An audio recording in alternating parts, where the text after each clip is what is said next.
Marina Scalò. Detto giusto? I precari sono Cocopro, Cococò, partita IVA ma con un unico committente da anni, lavoratori interinali, lavoratori a chiamata, lavoratori giocoforza in cooperativa. I lavoratori della cultura sono in molta parte precari di questo tipo e in molta parte donne. I premi incentivanti di fine anno, per fortuna, non si dividono mai con i lavoratori precari. Quasi tutti i precari non hanno diritto ai buoni pasto. Più categorie di lavoratori precari ci sono e meglio è, così non si possono sindacalizzare. Molti precari non hanno mai avuto né tredicesime né quattordicesime. Nelle aziende all'avanguardia, per far meglio quadrare i bilanci, i contratti dei precari scadono tutti prima delle vacanze di Natale o prima delle vacanze estive. Così i lavoratori non solo non hanno tredicesima e quattordicesima, ma non ne hanno neanche un compenso.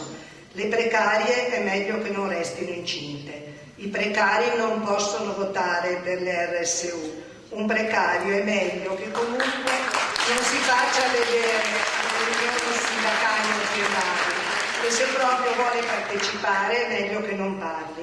I precari è meglio che non facciano politica. I precari, se stabilizzati, potrebbero fare concorrenza a chi aspetta da anni un passaggio di livello. I precari, dopo 10-15 anni nella stessa azienda, si convincono di essere liberi professionisti per non sentirsi troppo frustrati e si convincono che è meglio avere orari flessibili e essere lasciati a casa a intermittenza. Peccato che quando si viene lasciati a casa non ci sono poi soldi per fare nulla, anche perché i collaboratori a progetto sono tra le categorie di lavoratori più tartassati dal fisco. I precari avranno certamente pensioni da fame, se le avranno. Se un precario si ammala seriamente è meglio, se vuole mantenere il posto, che non lo faccia sapere a nessuno.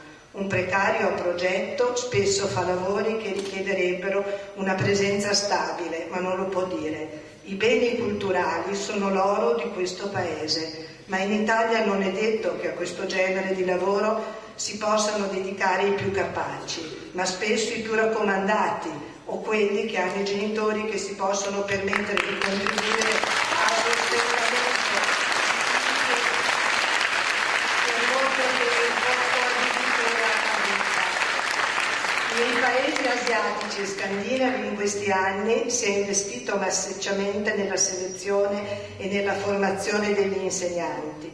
E il ministro Duncan dell'amministrazione Obama va sostenendo che se un insegnante sta facendo un buon lavoro con i suoi studenti non sarà mai pagato abbastanza. Da noi invece il ministro Brunetta si è preoccupato di far approvare una circolare che consente ai dirigenti scolastici di intraprendere azioni disciplinari nei confronti di insegnanti che osino criticare la riforma della scuola.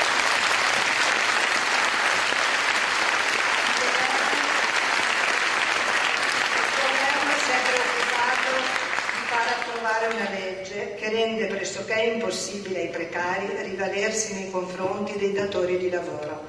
I precari non possono leggere questo elenco perché ora molti contratti stanno scadendo e l'anno prossimo i loro contratti potrebbero sparire. Questo è il motivo per cui questo elenco ve l'ho letto io, che non sono precaria, sono un insegnante anche in pensione. Qualcuno potrebbe pensare: beh, lei non ha niente da perdere, e invece ho molto da perdere se dopo tanti anni di battaglie, di lotte politiche e sindacali non riesco a contribuire a cambiare questo paese.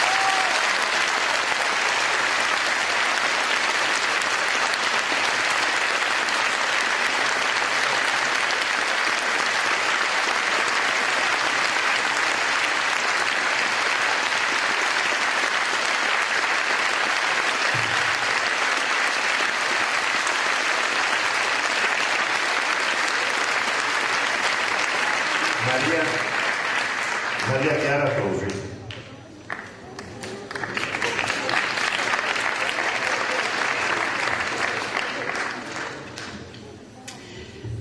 Allora, io provo a parlare di città e territorio. A me pare che nell'esperienza quotidiana di abitare la città e il territorio nostro paese. Ciò che emerge con sempre maggiore forza, con sempre maggiore evidenza, è la fatica con cui facciamo questo, il grandissimo sforzo che ci viene richiesto per abitare. La città e il territorio sempre più si dimostrano ostili nei nostri confronti e questa ostilità la possiamo misurare nell'esperienza quotidiana che facciamo. Possiamo immaginarci un bambino che va a scuola da solo, a piedi, o che cerca di raggiungere un parco se e quando c'è, o che cerca di raggiungere gli spazi collettivi se e quando ci sono. I bambini sono forse la categoria più invisibile in questo momento nelle città e nei territori italiani e questo dovrebbe farci riflettere. Ma questa ostilità la possiamo misurare molto bene, e nel Veneto è stata misurata molto bene nelle settimane passate, quando purtroppo piove un po' di più, piove forse un po' troppo, e improvvisamente ci accorgiamo che il territorio e la città sono fragili e sono sottocapitalizzati, perché le politiche territoriali che si sono fatte non hanno pensato a questo. Oppure quando purtroppo a ogni nuovo terremoto questo ci coglie impreparati, come se fosse la prima volta. La città e il territorio però sono i luoghi concreti in cui si possono misurare le geografie dell'ingiustizia, le strutture spaziali del privilegio. Sono i luoghi in cui si formano i diritti di cittadinanza.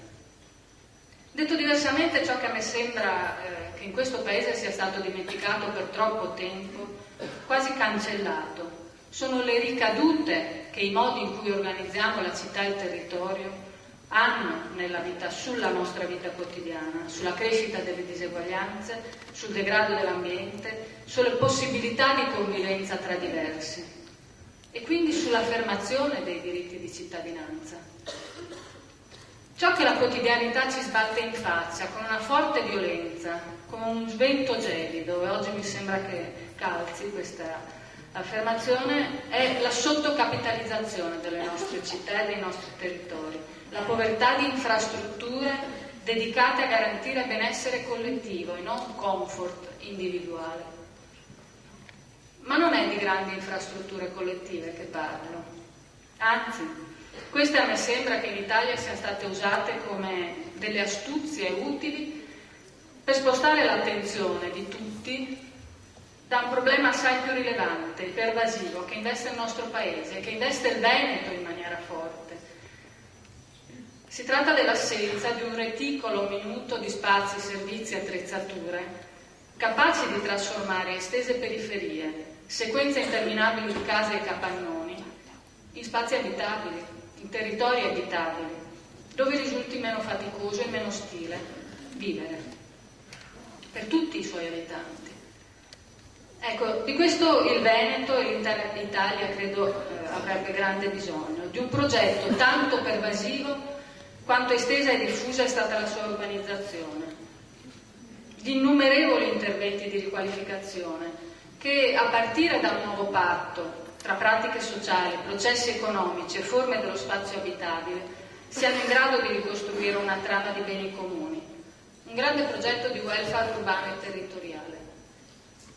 In sostanza, di un grande piano di piccole opere, un grande piano di welfare urbano e territoriale che ci proponga di manutenere, di fare operazioni di manutenzione della città e del territorio, non scordandoci, come avviene qua a Venezia, e prima Gianpietro ce lo ricordava, che oltre al Mose che ci protegge dalle acque alte eccezionali c'è bisogno di interventi di manutenzione, di estesi interventi di manutenzione, di un grande piano di piccole opere di manutenzione che riconosca tutto il valore e l'importanza all'intervento ordinario. O come più in generale avviene nel Veneto, e le inondazioni, gli allagamenti degli ultimi tempi ce lo dicono, dove la manutenzione idraulica e idrogeologica del territorio, del paesaggio, è stata completamente abbandonata, è stata azzerata dalle politiche territoriali. E non dimenticandoci che riprendersi l'ordinarietà significa investendola di un progetto forte, significa sottrarre buona parte del territorio dall'esercizio di poteri speciali, straordinari, dalla continua proliferazione di stati di eccezione che i commissari, col loro agire in deroga, sempre in deroga, producono. Un'ultima riflessione, con questa chiudo. Riforme mobili, welfare positivo, alcuni hanno parlato in questi termini. Ciò che sicuramente è necessario è immaginarsi che questo grande progetto di piccole opere di manutenzione coinvolga i cittadini e li trasformi da individui passivi in soggetti attivi, soggetti che riescono a farsi carico dei problemi del territorio. Se pensiamo ai rifiuti, alle energie rinnovabili, alla salvaguardia idraulica, alla necessità di pensare a cicli chiusi dell'acqua e della produzione e consumo di alimenti, alla costruzione e presidio degli spazi collettivi, risulta del tutto evidente la necessità di questa trasformazione in cittadini responsabili che contribuiscono alla realizzazione di un grande progetto territoriale che deve mirare alla ricapitalizzazione delle nostre città, alla costruzione di reti di beni comuni. Ma in fondo ciò che deve cambiare in Italia è l'idea che la città e il territorio non siano solo una collezione di problemi e di spese, ma siano invece delle grandi opportunità, delle opportunità e possibilità per un'innovazione nel modo di formare diritti di cittadinanza e dove il diritto allo spazio, alla città e al territorio è uno importante. Grazie.